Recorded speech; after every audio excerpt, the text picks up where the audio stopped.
Well, welcome, ladies and gentlemen. Reboot your Fertilicious Mindset. And today I'm so honored and excited to talk to Marc Sklar. And I want to tell you a little bit about him. For more than 15 years, he's been a fertility expert. He's been helping couples struggling to conceive and have healthy babies. In addition to his Master's of Science, Marc has trained at the Harvard Medical School, the Mind Body Medical Institute. He is the creator of the marcsklar.com, which is very successful, and reproductivewellness.com. He's also the co-author of Secret to Conception. He lives in San Diego with his wife and 2 sons. If you're ready to start a family, Marc can help. And I'm so honored to have you here. Welcome to the summit. Thanks, Renee. Thanks for having me. It's a pleasure to be here. I'm excited, to talk and share and grow during this time together. Yeah. So I'm curious. First question I'm really asking people is, when you hear the word fertilicious, what comes to mind? First of all, I love it.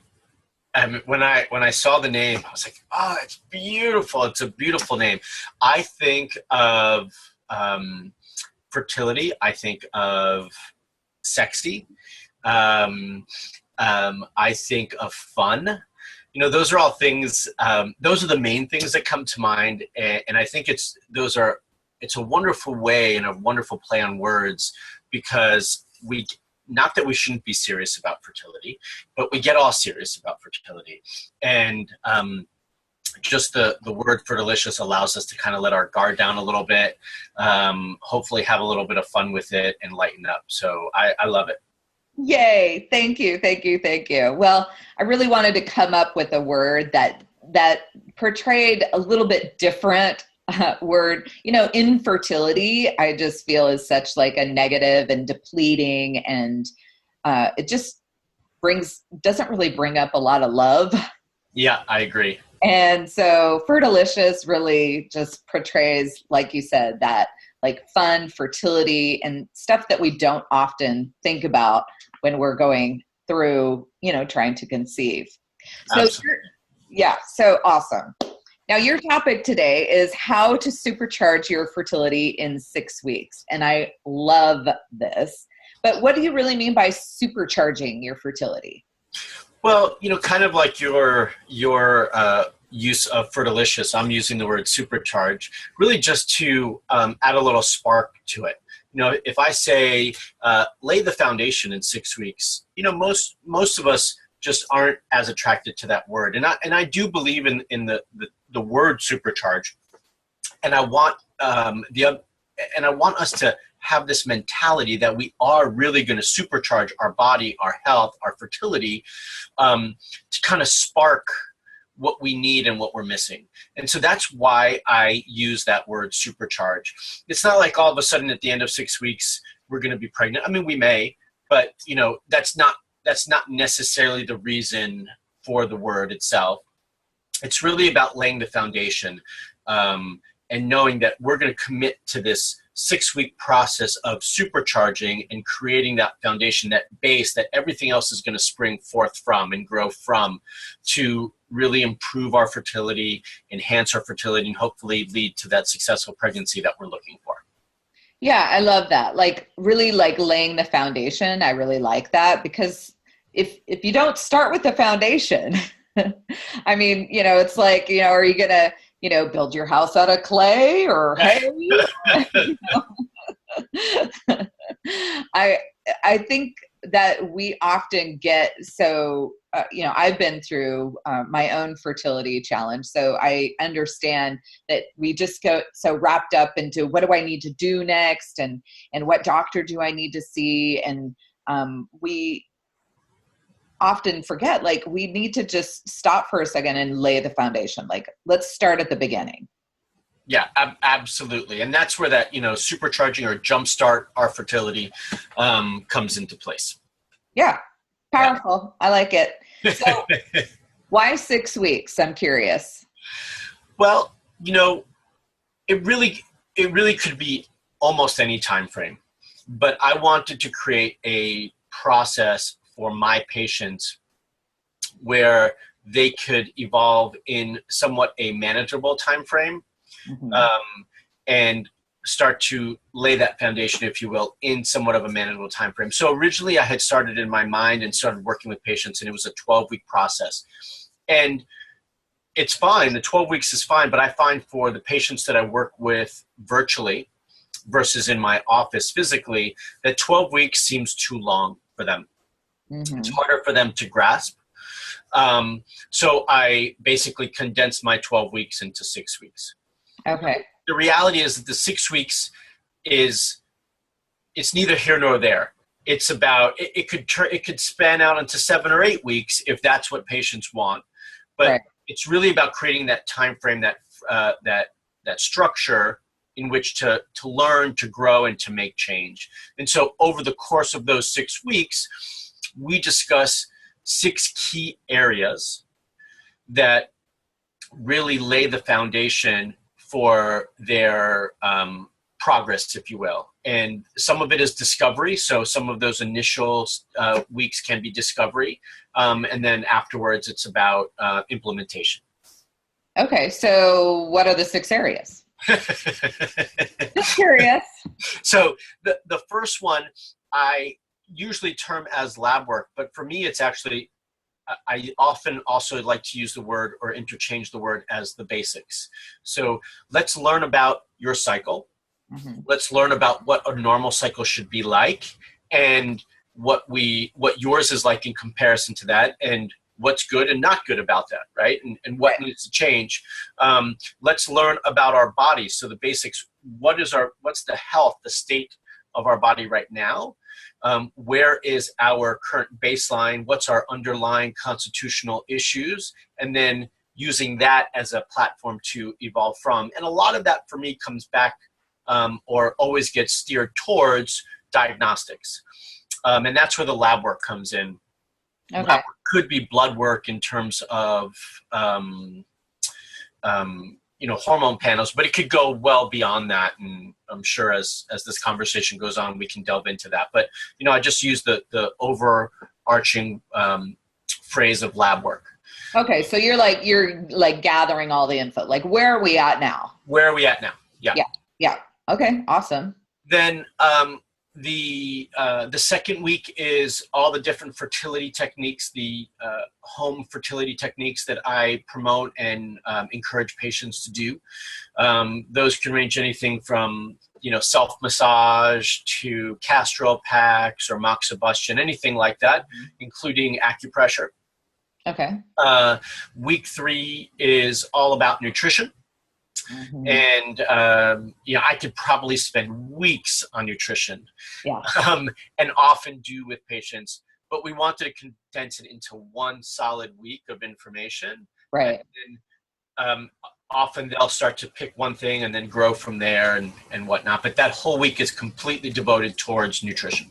Well, I can see where just nutrition for everybody, it's different. Every body is different. And so I could see where each patient of yours is going to be picking out, what is best for them, and I could see like through nutrition, I have PCOS, so I'm going to need this, or I'm really inflamed in this area, so I'm going to need that. And I could see where that could be, finding what's best for them.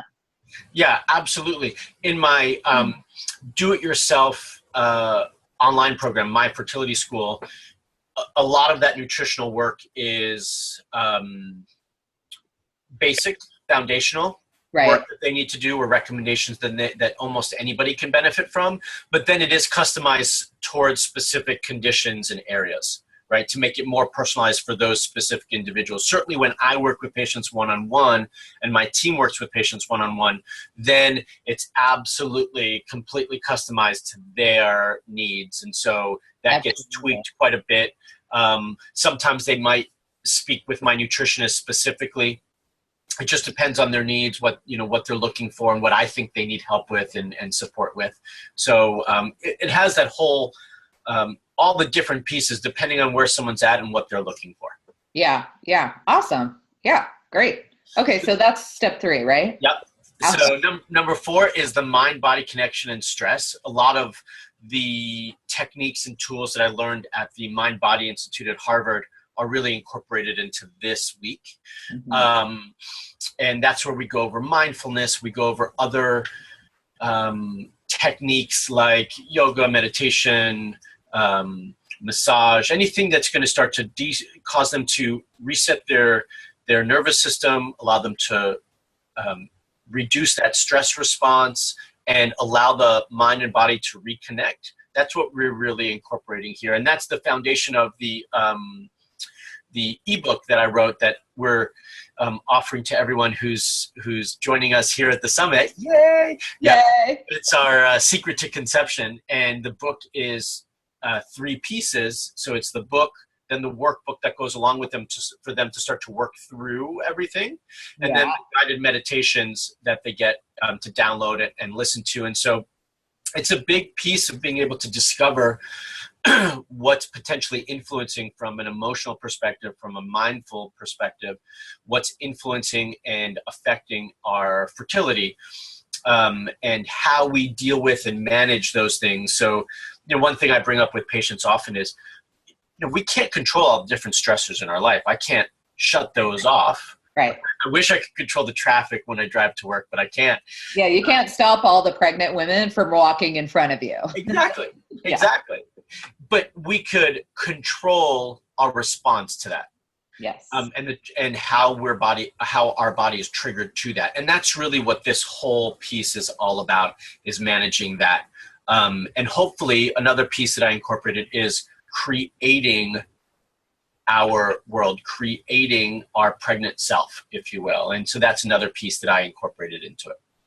Awesome. So it sounds like some visioning work, and then also like finding a different way to deal with triggers that are coming up. And, like when you're meeting your family for the holidays that we just got through, and and all those questions and people giving you advice. It's like, how are we going to react differently so that we really feel more at peace, powerful, and really passionate about our fertility versus feeling so depleted, shameful, guilty, all those things. Yeah. Yep. Absolutely. Preach to the choir, honey. I'm right there with you. That's what I do, Marc. That's awesome. That's great. All right. So then step 5 is all about supplementation. What vitamins, nutrients, nutraceuticals, herbs, what should we be on? Yeah. And why should we be on them? For what length of time? So it's about looking at that piece to the puzzle. And certainly, as we mentioned before with nutrition, this is very individualized, or can be. Right. There are some foundational things that everybody could be on, but then it gets tailored to their specific condition and needs. Yeah. Awesome. And then the 6th step is all about the first trimester of pregnancy. Some of the things that I discussed there are things that we don't necessarily associate, or we disconnect, I think, with the first trimester of pregnancy. And that would be miscarriages or pregnancy loss, the issues that could arise and lead to those things. So those are the sorts of things that I discussed there. And then usually, I'm sure you're aware of, as patients get pregnant, their first trimester, there's a lot of fear. They're nervous, they're scared. And so those are some of the things that I tried to address there as well. Yeah. I think a misconception for women going through the fertility struggle is that when they're in the fertility struggle and they're doing all these, maybe mindful exercises, and they're really working on reducing their stress, they're thinking that that's going to fix it. Or what they think is that when they get pregnant, that'll all go away. All that stress will go away. Right. And the truth is that it doesn't.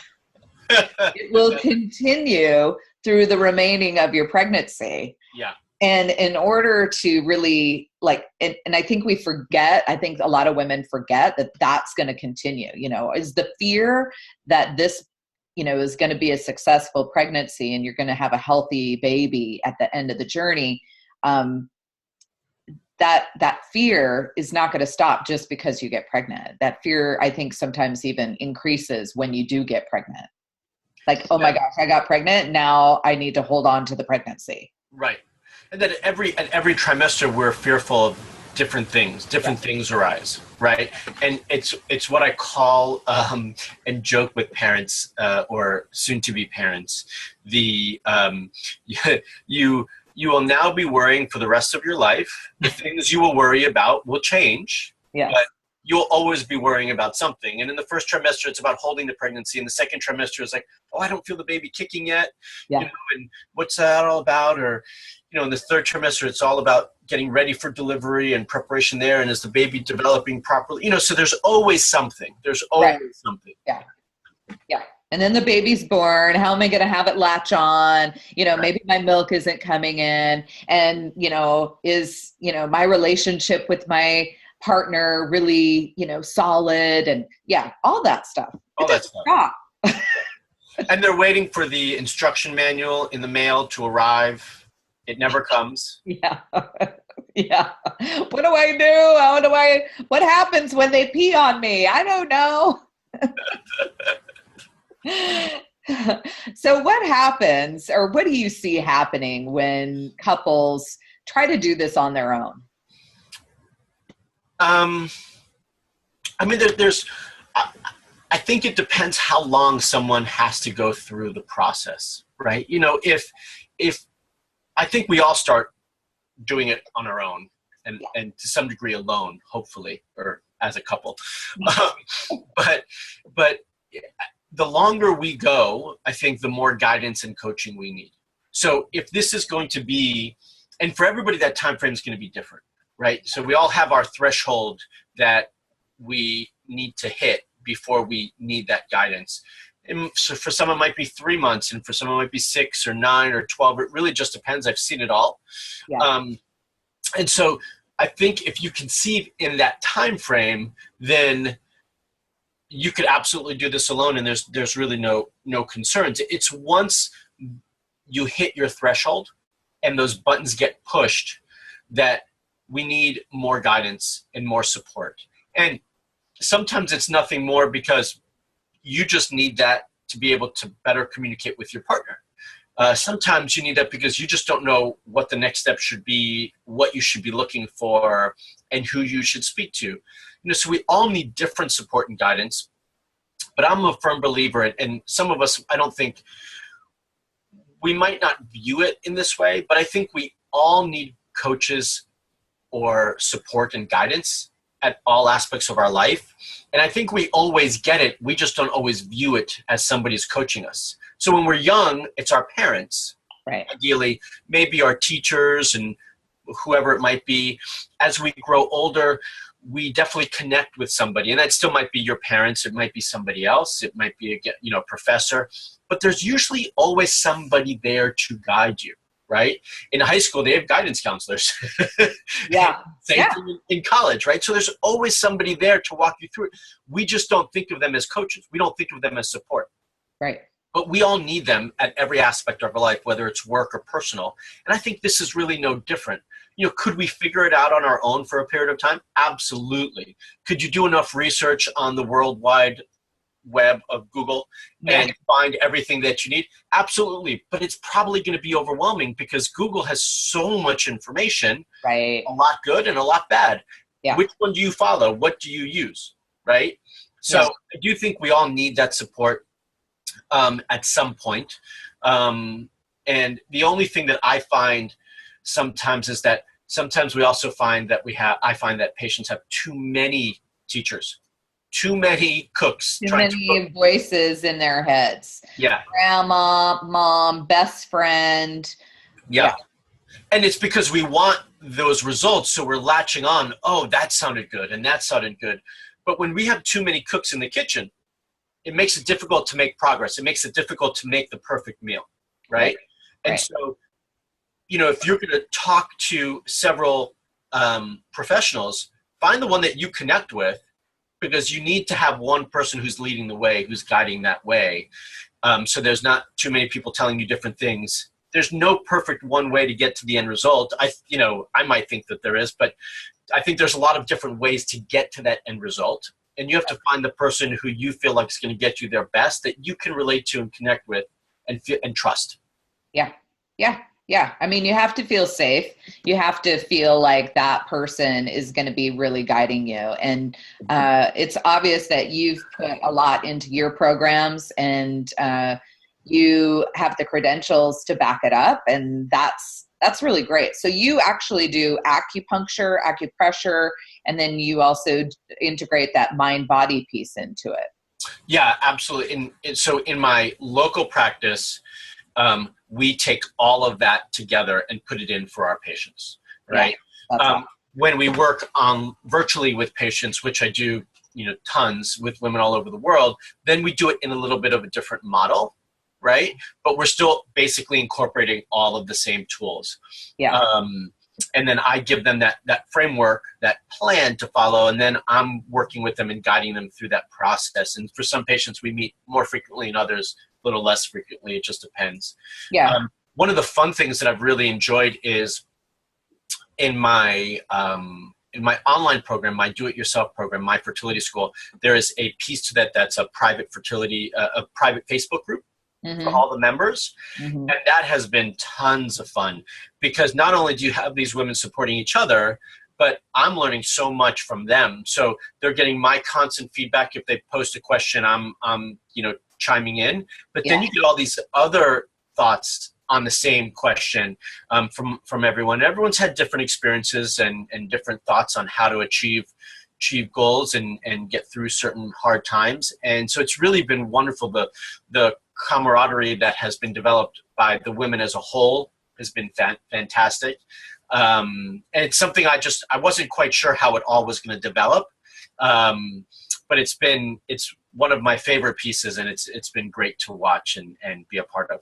So I think the group programs that I have too, that's the most beautiful part, is the collaboration between the people in the group. And like you said, I'm learning from them, and they're learning from each other. And, it's like one lady will say something, like, oh my gosh, I didn't even realize that I was thinking that. But then when Jane said that, that made me, oh my gosh, I'm feeling the same thing. Oh my gosh. Like that's like a great aha light bulb moment. And then organically, like everybody's kind of growing at the same pace, and they're really supporting one another. And that is so powerful. I mean, talk about sisterhood and brotherhood and familyhood. It's powerful. So great. Yeah, I agree. It's been magical to watch. Yeah. And be the witness, right? Yeah. Exactly. Yeah. Love being a witness. So what do you believe is the proper mindset women should have to improve their fertility? One thing that I think everybody realizes when they start working with me and talk to me, even if it's just to get my brief feedback on something, is that I'm very positive. I think it's really important to stay positive, and I know how difficult that is through the process. And it's not to say that we can't get sad and upset at times, but the overarching theme that I really try to promote is really staying positive about what our goals are and being clear about what that is for ourselves. So the first thing in terms of a mindset is I really think that we need to 80% of the time, 90% of the time, really have that positive intention, that positive thought and mindset in terms of how we move forward and how we approach our day and ourself and our health, right? So that's the first one. The second one is really having a plan. Mm-hmm. With a plan, I think, comes a lot of confidence and easing of the mind, right? It's something that lets us know that we're chipping away at those issues. We're climbing the mountain slowly to get to our goal, or quickly, whatever it might be. But it's a plan that gives us that framework to move forward and achieve. Yeah, so I think the plan is essential, which is part of why I have it in I've created my programs in the way I have, right? And then the last thing is really a timetable, a time frame, or sometimes I refer to it as the time factor. Mm-hmm. It's how much time are we going to give to a specific process? What does that look like for ourselves before we have to make other decisions or rethink where we're at? Okay. So Yeah. it's this timetable so that we're not always asking ourselves, and our constant conversations with our partner every cycle or every week is about, so what do we do now? And what should the next step be? And we're not pregnant this month, so now what? Right? Because then it becomes so daunting, because the only conversation you're having is about what should we do and when should we do it and how should we do it, right? So I think it really builds a lot of confidence and puts everybody's mind at ease if we have this positivity, this plan, and this time frame, even if those things change, that we can build on and work within. Yeah, no, I think that's great. Like when you have the plan, you're not, like you said, you're not going into that conversation like, okay, we're going to give it 6 months and then we're going to go to plan B. And we're going to give plan B 6 months and then we're going to go to plan C. But after plan C, then plan D is this. It's like you have it mapped out. And yes, you can change it throughout the throughout the plan. But when you have that plan, it does give you that confidence. Like, okay, I'm not worried. We don't have to talk about it all the time. My conversation and my thought process doesn't have to be 100% fertility. And I see so many people so tunnel vision on that's all I'm thinking about. That's all I'm doing. That's all I'm on the internet about. That's all I'm researching. And it's like being able to let go of all of that so that you can really be free and be yourself again. Yeah. It's super important, because if not, our whole life becomes consumed by that and we can't think about anything else. And our life is way more than just that. Right? And we need to be able to let go and live again without having to our life be fertility. Right. Yeah, absolutely. It's essential. And it's essential for a healthy relationship too with your partner. Right. Exactly. Yeah, because the two people, no matter what sex you are going to be communicating differently, and you're going to have different wants, different needs, and just how you communicate those things in general are different. And so like sometimes I feel the fertility journey is a gift in like, it's like a spotlight, like it's shining a light on what needs help. Because because all the stuff that we've been ignoring in our life, our bodies, maybe our relationship, maybe how we communicate and listen to our own body, we've been ignoring for a long time. So fertility struggle is like this spotlight. Okay, here's what we get to work on so that we can get this under control, so that when we're a parent, then we can, concentrate on the kid and teach them those lessons. Absolutely. I just, I love that. So yeah, mindset is key. It's essential to the process. And I think for some of the listeners, when they hear us talk about 3 months and then you do this, or 6 months and then you go on to the next, to plan B and plan C and plan D, I think that could be overwhelming for them. Yeah, for sure. Right? So if you can't, or you don't know what plan B, C, or D is, just start with plan A and draw the line. Yeah. Like, at 6 months, we'll revisit this and have another conversation, and then decide where we go from here and what the next step is. And kind of along those same lines, I think it's important as a couple that you also in advance have a conversation about how far are you willing to go? Yeah. Right? Again, it can change, but at least you've had that conversation from the outset. And you both know, like, well, I'm comfortable going as far as IVF, but I'm not comfortable going here. Or I'm comfortable going to donor, but I'm not. Or I don't want any of that. If we can't conceive naturally, then that's it. That's it. Those are important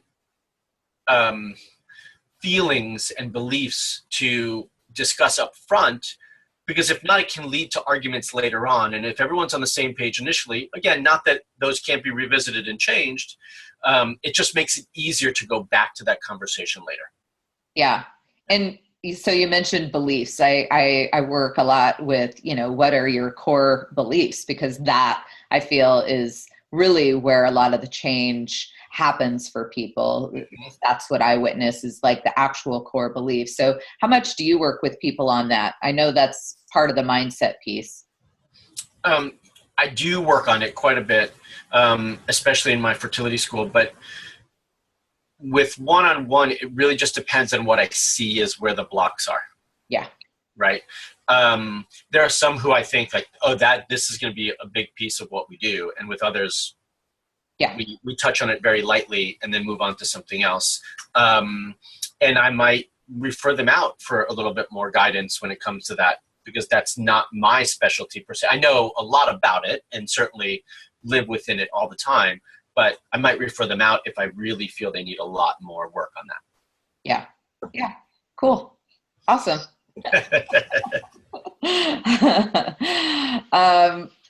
Yeah. So, tell me a little bit more about your book, The Secret to Conception. So I know that you're giving away this as a free gift. It's a book, a workbook, and a meditations.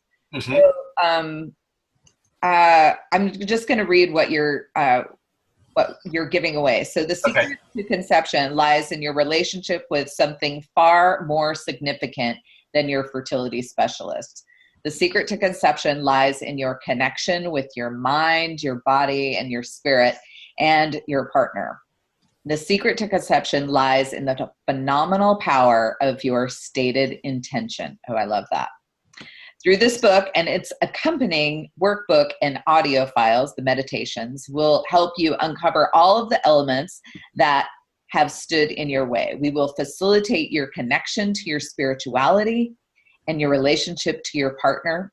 We will help you gain the ability to ask, believe, and receive all that you desire, including children. That's beautiful. While these strategies may not yet be familiar to you, they have enabled millions to achieve their goals and are easy to learn and practice. With this book, workbook, and meditation MP3, you'll be able to work on your mind, body, and connection, allowing your body to be more fertile, receptive, and to a healthy conception and pregnancy.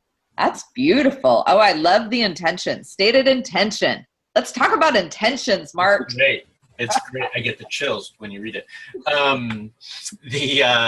So yeah, in the book, we talk about nutrition and other things like that, some of the foundational things that we think are important.